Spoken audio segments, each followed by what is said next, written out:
Hello everyone, this is Gene again with the third, or is it fourth? I say it's third because my Mortal Kombat video was not supposed to be cut in half.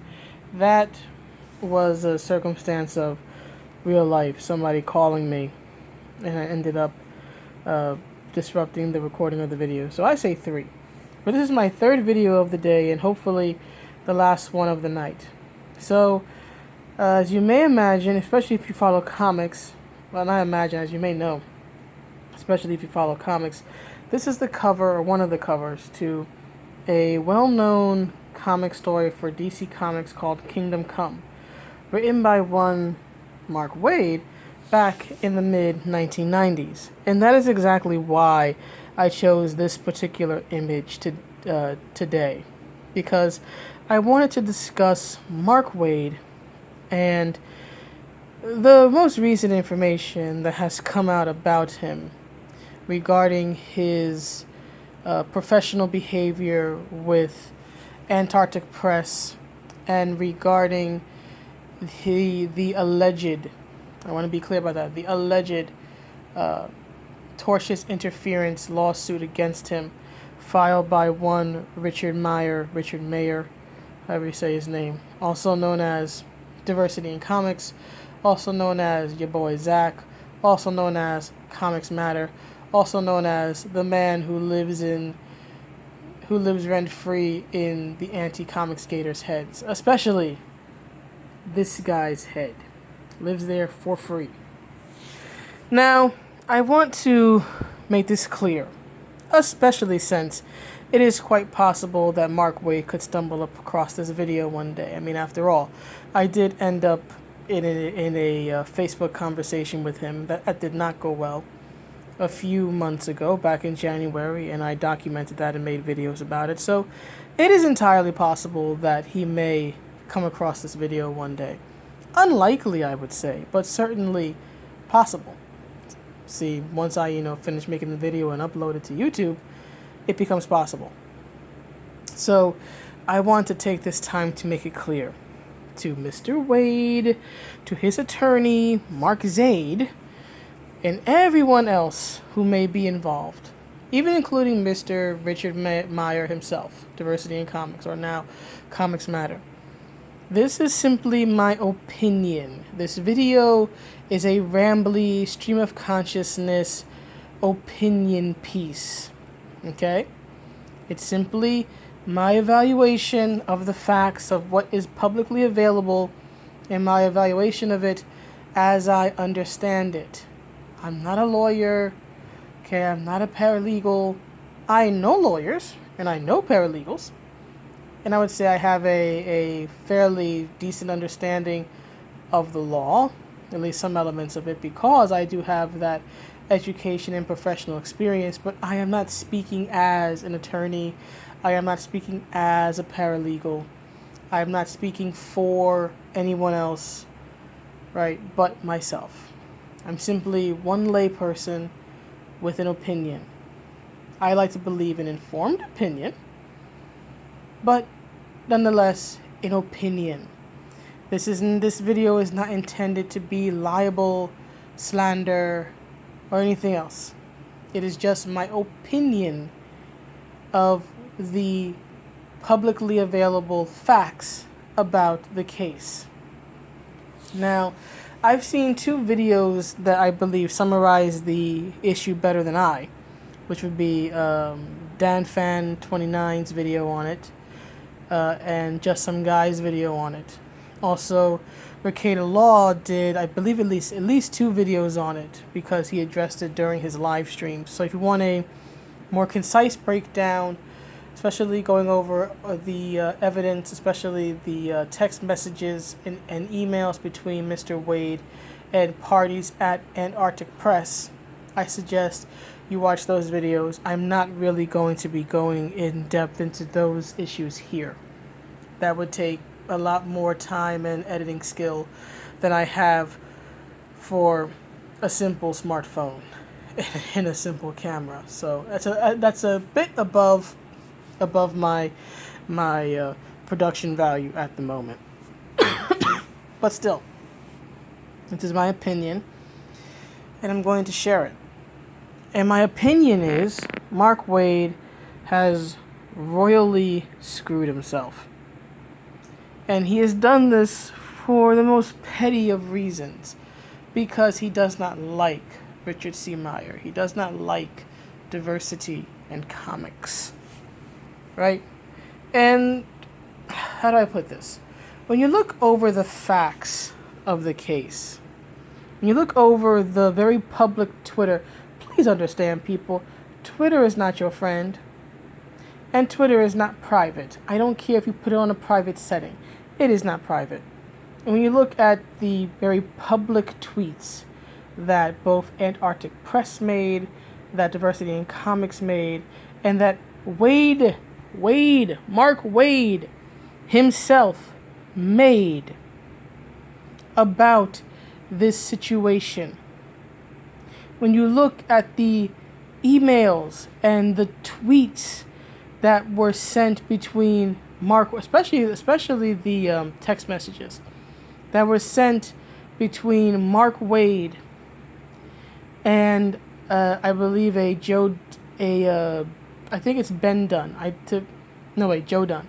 It's between, I believe it's between Mark Waid and Joe Dunn, but it seems, if I recall the facts correctly, it seemed that Waid was under the impression he was speaking to Ben Dunn, but he was truly speaking to Joe Dunn. So he wasn't even speaking to the right Dunn brother.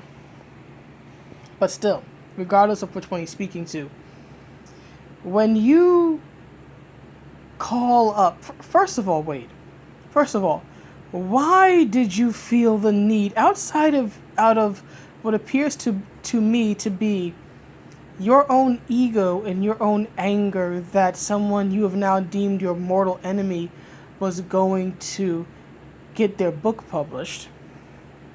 Outside of that, what possessed you to take it upon yourself to do research, not even just do research, but to call up Antarctic Press and talk to them about diversity in comics?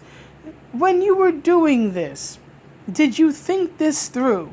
Were you able to see past the haze of red enough to think this through? What did you think you were going to accomplish? Because whatever it was, it didn't happen. Unless you intended for all of this to blow back in your face, which I don't think you did. I don't think any sane person wants to be sued for as much money as you are being sued for, which is a pretty high penny. And not to mention the fact that you've had to hire a high-priced attorney, Mark Waid, what a name, to defend you in this. Why? You don't work for Antarctic Press. What was the point? Let me explain something to you, Waid. You are not Superman. You are not Superman. It is not your job to save the world. It is not your job to save comics. And it is certainly not your place to, as a third party who is unrelated, okay, you weren't doing business with Rich. You weren't doing business with Antarctic Press. It was by no means your place to, as you said yourself, put in a phone call. This is an event that is confirmed by yourself, by your own tweets, by text and emails between you and members of Antarctic Press, and by statements and internal documents shared by Diversity in Comics himself.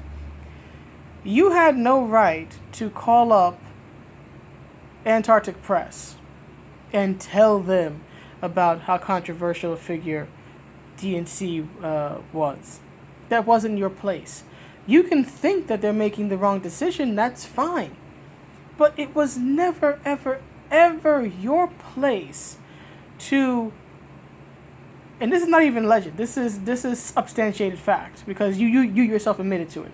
It was never your place to call up another business that was completely unrelated to anything that you were doing and tell them what you believe diversity in comics is.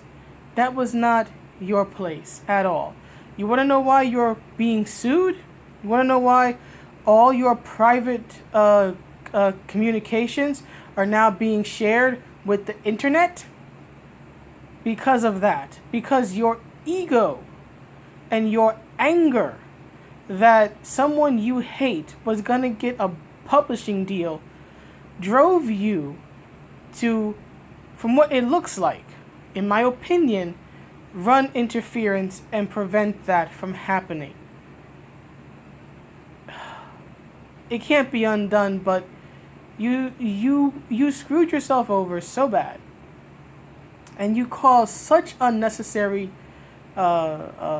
frustration, not only to Antarctic Press, right, who now got negative attention from both Comicsgate and Anti-Comicsgate. Anti-Comicsgate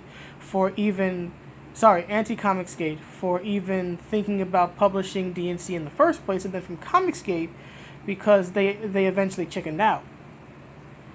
Right? So there's that. So you put unnecessary heat on them, as I believe it was Joe Dunn in the text between you and Joe Dunn, that Mr. Dunn mentioned this, that it was him and his company that was going to have to deal with the blowback and not you. But then, as the videos by Just Some Guy and Dan Fan further go on to explain, you decide to constantly text Mr. Dunn, right? I believe it's Joe Dunn that you were actually contacting. But whichever Dunn it is, you contacted one of the Dunn brothers repeatedly. Basically, in my estimation, in my evaluation as a layperson, basically trying to pressure this person who's already got enough pressure on him about this now, book deal that has fallen apart. You're now trying, at least in my estimation, trying to pressure him into saying that you're not bullying him. Now, just say I'm not bullying you. Just say I'm not bullying you. Come on, just say it. I'll leave you alone. I'll leave you alone. You can lose my number. Just say I'm not bullying you. Mark, that's bullying. Trying to coerce somebody into giving you a response that you want is bullying. Just like Monica Rial was actually harassing people by sending a tweet that was threatening legal action, or I should say threatening the possibility of legal action against them, just for talking about her, you constantly texting somebody who clearly does not want to talk to you, right? Who makes it clear in his responses to you that he doesn't want to talk about it. How much more clearer does someone have to be after someone says, I am not commenting anymore, and you continue to push? What else does he have to say? Does he have to curse you out to make you understand that he doesn't want to talk about it? And you keep on, and you keep on, and you keep on, and you wonder why you're in the spot you're in. This is why. You don't know how to let things go. I'm a woman, and I let go of things easier than you do. You hold on to grudges. You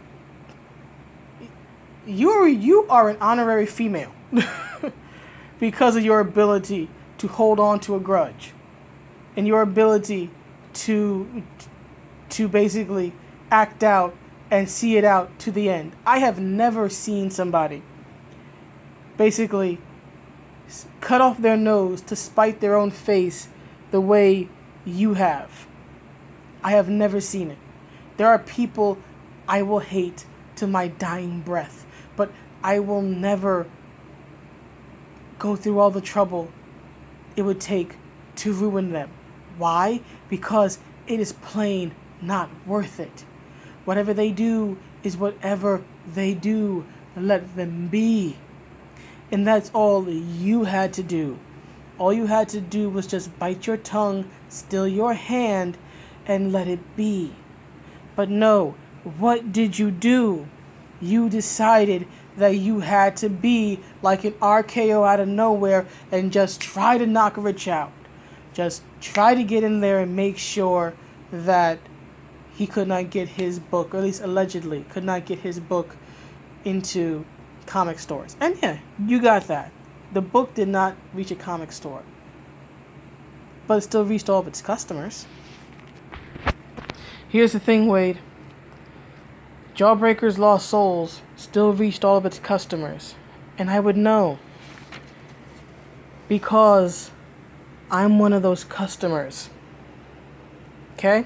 I got my book. I got what I paid for. And Rich got what he wanted. Rich became rich because of you. Because you decided to try to publicly run interference, allegedly. Because you came out and said you were going to make sure that he didn't get published. That you were going to put in a call to Antartic Press. Yeah, you did that. But the book still got printed. The book still got out. The book still got to its intended recipients. The fans. The people who put down money for it.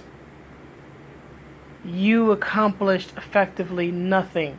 Everything you did just made Rich stronger. It just made DNC stronger. You fool. You big fool. To quote again from Street Fighter. You big fool. Nothing you did helped you. Or Anti-Comicsgate. Nothing. Rich made more money because of you.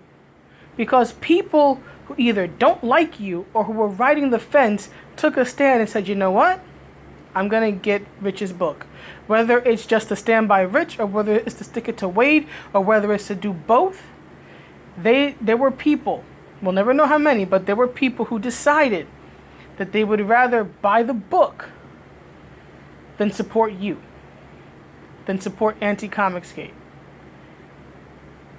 All you did was help Rich. The entire situation got him basically free press. You helped Rich. You helped your mortal enemy. Good job, Mark. And here's on top of that. Not only did you help the very person you were trying to hurt, Mark, you also hurt Antarctic Press, who really did not deserve any of this, who did not deserve one iota of all the negative press and attention that they got from either side. They are truly the party I feel the most sorry for in this, because all they wanted to do was publish a book. That's all they wanted. They were interested. There was a bit of controversy, a bit of attention, a little heat on the book. They thought it was a good idea, and then you turned them, really. Because you didn't turn Rich. You turned them into a social pariah. You turned them into a company that Comicsgaters don't want to deal with. You turned them into a company that Anti-Comicsgate doesn't want to deal with. Right? So guess what? You hurt them. Any potential money that they could have made with this book, keep in mind, Antarctic Press is not Diamond. They are a small publishing company. They needed this money. And because of your ego, they lost out on who knows how much money from this. Who knows? We'll never know how much money they could have made had they released this book, had they actually had a chance to publish it. And you know who they have to thank for that? For those unknown, untold, lost possible profits? You. One, Mark Waid. In the end, you are the man to blame. And most of all, Mark, you hurt yourself. You hurt yourself, Mark, because your ego and your anger and your impotent rage led you down this path. And guess what it got you? It got you a lawsuit. And whether you ever admit it or not, this is stress you did not need in your life. Okay?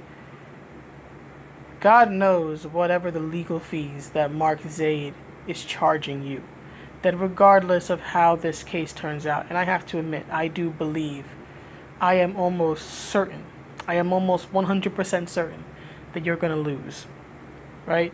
So, regardless of whether you win or whether you most likely lose, you're going to have to pay Zaid. And Zaid doesn't work for peanuts. He doesn't work for $5 or $10 an hour in a bucket of chicken. That man makes money. He's a lawyer for a reason. You don't get into the law profession because you want to be broke. You're going to have to pay him a pretty penny regardless of the outcome. You're being sued for a lot of money. This didn't have to happen. This did not have to happen. None of it had to happen. All you had to do was just let it go, right? Let it go, let it go. All you needed to do was let it go and move on with your life. Move on with your own projects. But instead of doing that, you decided that you were going to play Superman. You decided that you were going to step in and stop. I'm not sure whether DNC is Lex Luthor because he's rich now, or if he's Darkseid because you hate him so much. But either way, you decided that you had to come in and stop your mortal enemy. And guess what? All you did was strengthen him. Good job, Waid. You played yourself. Anyway, that's it for now. This is hopefully the last video of the evening. So again, I want to be clear in case Mr. Waid does see this. This is all opinion. One person's opinion. It's like a butthole. Everyone's got one, and it stinks.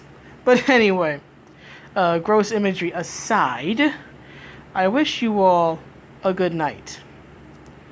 Alright, bye-bye.